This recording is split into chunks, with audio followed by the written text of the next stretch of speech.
Some buses never reach their destination, and some passengers never leave. It was a foggy autumn morning when the old, rusted school bus appeared on the streets of Maplewood. No one knew where it had come from. No one knew who was inside. But when the bus stopped in front of Willow Creek Elementary, the doors creaked open, and the nightmare began.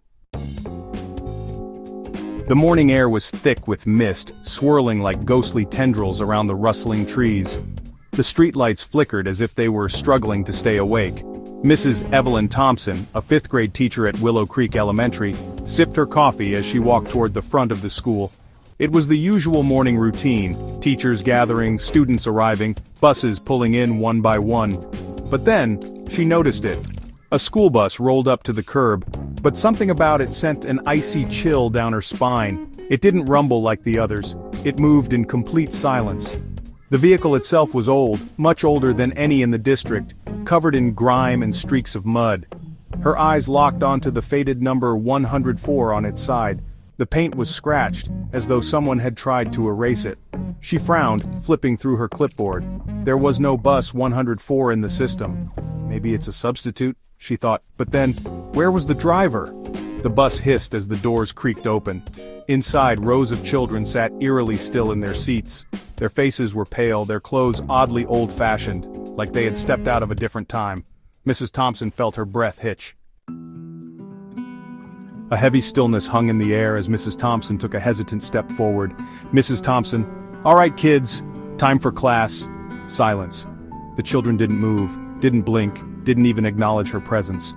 A creeping dread slithered up her spine. Something was wrong. "Mrs. Thompson, where's your driver?" The children slowly turned their heads toward her all at once in perfect unison like puppets on invisible strings. That's when she saw their eyes. Dark, hollow, unblinking. Her stomach twisted. "Child, we never made it to school." Mrs. Thompson took a step back. A cold wind rushed past her and suddenly, the sound of distant children laughing echoed through the fog. But it wasn't coming from the bus. It was coming from everywhere. Inside his office, Principal Richard Davis took a sip of coffee and turned toward the window. The usual morning routine was unfolding, parents dropping off kids, teachers rushing in, buses pulling up. But then he saw it. Bus 104. His breath caught. A wave of unease crashed over him. He scrambled toward the old wooden filing cabinet in the corner of his office. He wasn't sure what he was looking for, until he found it. A newspaper clipping, yellowed with age, buried among the archives. Tragedy strikes Maplewood. Bus 104 plunges into river no survivors. His hands trembled. Bus 104 crashed 20 years ago. No one survived, and yet, it was parked outside. Outside, Mrs. Thompson stood frozen. She turned toward the driver's seat. It was empty, or at least, it should have been. Because for just a split second she saw it.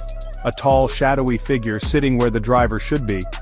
Its head twisted toward her, but it had no face. Then, it vanished. The bus roared to life, deep, unnatural, like a growl from something alive. The doors slammed shut, the headlights flashed once. The bus began to roll backward, tires screeching against the pavement. "Mrs. Thompson, wait, the children!" But the bus was already disappearing into the fog. The bus sped through town, heading straight for the old abandoned bridge. The same bridge where it crashed 20 years ago. Mrs. Thompson's hands shook as she jumped into her car, speeding after it. As she got closer, she saw something terrifying. The bus was fading, flickering in and out of existence like a dying light bulb. She honked her horn, screaming for the children to jump out, and then, a single child stood up, a small boy in the front seat. He turned, his face now filled with fear, no longer blank and lifeless. For the first time, he looked alive. "Boy, help us!" Mrs. Thompson slammed the gas pedal, her car screeching onto the bridge. A blinding white light exploded across the road. The bus froze in place, and then, it was gone. Mrs. Thompson stumbled out of her car, panting. Everything was silent. No bus, no children, nothing.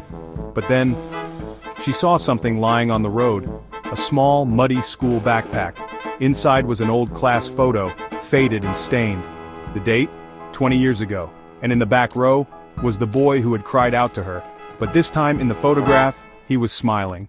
On the back, written in faded ink, were two words: "Thank you."